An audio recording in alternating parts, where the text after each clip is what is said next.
You're very, very welcome to Excited 2015. That was 19-year-old Jonathan Ing, a musician based here in Dublin. And you can see he has 35,000 people following on Facebook. He's also on SoundCloud. He's had 3.6 million plays of his music on SoundCloud, and 250,000 of those in the last 7 days. And Jonathan is an untypical, I suppose, Irish young man, in that he's got a very, very strong musical talent. But he's using technology and gives us an insight into the power of technology, not alone to develop his talent, but to reach out and share it with the world. And Jonathan's great-grandfather lived in County Galway many, many years ago, and most weekends he would share his musical gift on his accordion at a ceilidh in somebody's house, or maybe at a Crossroads on a balmy summer's evening. And I knew him very, very well because he was my grandfather. And it's wonderful to see Jonathan taking a gift passed on from generation to generation and sharing it at a kind of a slightly different crossroads, a crossroads where Brooklyn is as close as Black Rock, and that's the crossroads of the internet. And what Jonathan has done is he's created this wonderful music. He's reached out from his Dublin bedroom and said to millions of people, so far 3.6 million of them, hey, come listen to my music. It's my joy, it's my passion, and I want to share it with you. And that is the essence of what this excited digital learning movement is about. All of us who are part of this wonderful movement, we care deeply about learning, we care deeply about education, we care deeply about nurturing our children's, our young people's creativity. And we want to say to the world, and indeed to Ireland, come join us in revolutionizing education. It's our passion, and we want to share it with you. And 10 years ago, that kind of sharing was absolutely impossible. All of us in this room who didn't grow up with the internet, we still marvel at it, because for us, it's a powerful new tool that we can use to make change happen. 10 years ago, exciting learning opportunities like Mathletes couldn't have happened. The Khan Academy didn't yet exist 10 years ago. Sean O'Sullivan hadn't yet to meet with the team at Excited and discuss how he might work towards transforming maths education in this country. And that meeting took place in the autumn of 2013. We launched Mathletes in January of 2014, and in year one, 3,000 Irish children took part. And then this year, something really, really special happened. Perhaps an organic growth that really didn't take much effort on our part, but it did take the effort of teachers reaching out to one another and indeed students. And that number went from 3,000 to 13,000. 13,000 Irish children doing maths at school and indeed at home just for fun. And the Khan Academy in the US, they looked in on this phenomenon and they said, we like the way you're using the Khan Academy in Ireland. Can we borrow your idea? Can we borrow the Mathletes concept? And we said very proudly, of course you can. And the Khan Academy relaunched Mathletes in California. They called it LearnStorm. And to this day, in the space of about 5 months, they've had 40,000 Californian children using a learning concept developed here in Ireland. And there's really something very, very special going on here. And we need to listen to our young people as they explain to us why Mathletes has captured their imagination. Young people like Hannah Leonard from Fingal Community College, who wrote about her experience in the journal .ie after her first time participating in Mathletes. And I want just to quote Hannah's words to you. She said, I decided to use the Khan Academy as a study aid, yet when I used it, it never felt like a chore. I studied maths because I wanted to, not because I needed to. And this experience has led me to consider teaching as a career. What Mathletes in the Khan Academy has done for my fellow students and I is simply exceptional, and we feel it's important to spread the message of Mathletes and have it influence schools in our area the way it so brilliantly has affected ours. And Hannah and her friends were true to their word. They just didn't sit on their laurels. They decided to use their transition year, because Hannah was in junior cert when she wrote that. When they went into transition year, they went out and evangelized themselves in primary schools all over North Dublin and launched Mathletes in those schools as part of their Gashka Awards. And in essence, those young people became themselves a powerful team of learning revolutionaries. And that's what this weekend is about. In Mathletes, we've gone from 0 to 3,000 to 13,000 participants in just 17 months. We launched the Hour of Code in Ireland last October, and within a couple of months, we managed to stage the second most events per capita in the whole world. For 2 years running, we've had more EU Code Week events in Ireland than any other EU country.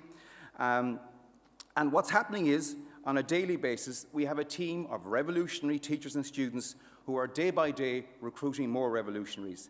And some of those trailblazing people, teachers in particular, met for the first time at our Power Up event in Aircom headquarters, where with the help of CESI and the PDST, we introduced other teachers who had yet to learn of the power of mobile technology in their classrooms. We introduced them to that technology and said, here, take this knowledge, go back to your schools and use it there as you will.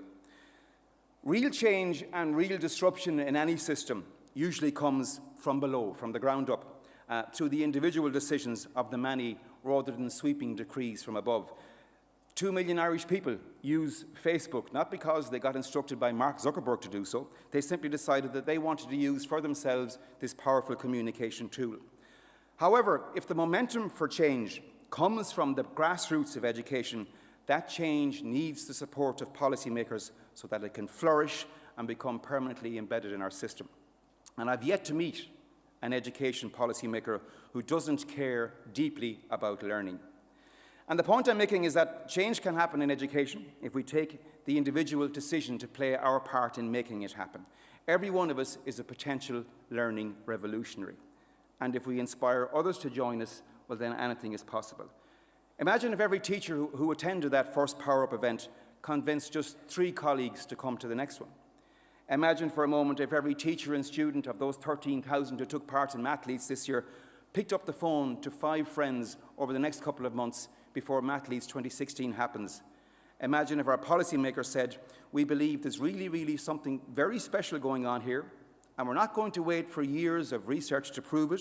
We're going to rely on our instinct and the word of our teachers and students when they tell us that things like Mathletes are unique and are going to lead the kind of innovative disruption that we encourage every day.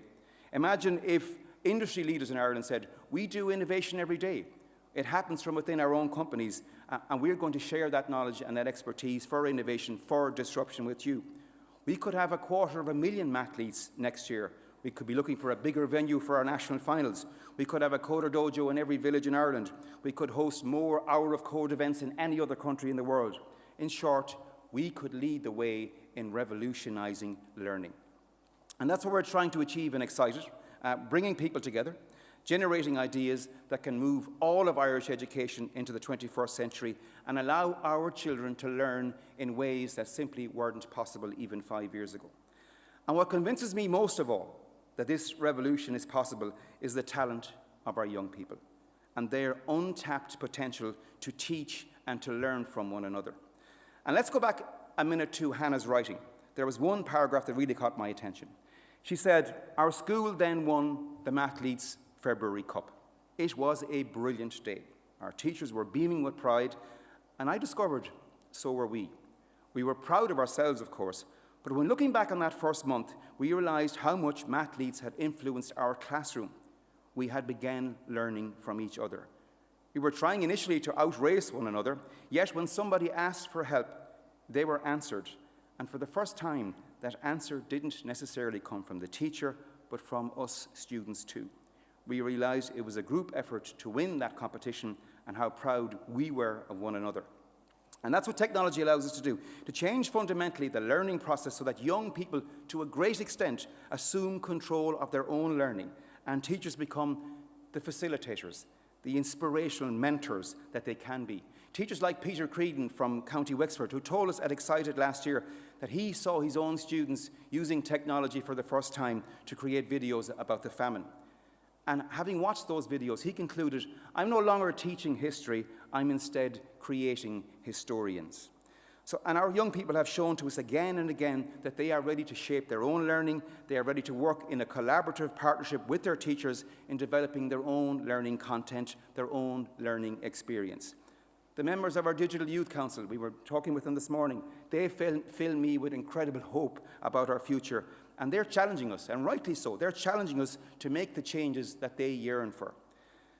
2 weeks ago, I had the chance to hop on my bike. I live in County Galway, and about half an hour away from me on my bike is a place called Thurballylee.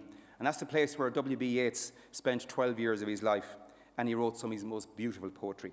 And Tor Ballylee is a beautiful 16th century tower on the edge of the Clune River in South Galway. And it's wonderful to sit on the parapet of that bridge and listen to the water gurgling over the rocks, because you feel an immediate connection with an artist whose poetry has touched millions of hearts around the world. And an artist who once said that education is not about the filling of a pail, but instead the lighting of a fire. And this year, as we celebrate the 150th anniversary of his birth, I want to recall, finally, the following lines from him. Had I the heavens embroidered cloths, enwrought with golden and silver light, the blue and the dim and the dark cloths of night and light and the half-light, I would spread the cloths under your feet, but I, being poor, have only my dreams. I have spread my dreams under your feet. Tread softly, because you tread on my dreams. And every single day, all of us in this room set out to support our children in realizing their dreams. It's a great responsibility, but it's also a great privilege that we share. So let's tread softly, let's tread carefully, and in the future, let's tread courageously to see how we can help them in achieving those dreams. Welcome to Excited. I hope you have a wonderful weekend. Thank you.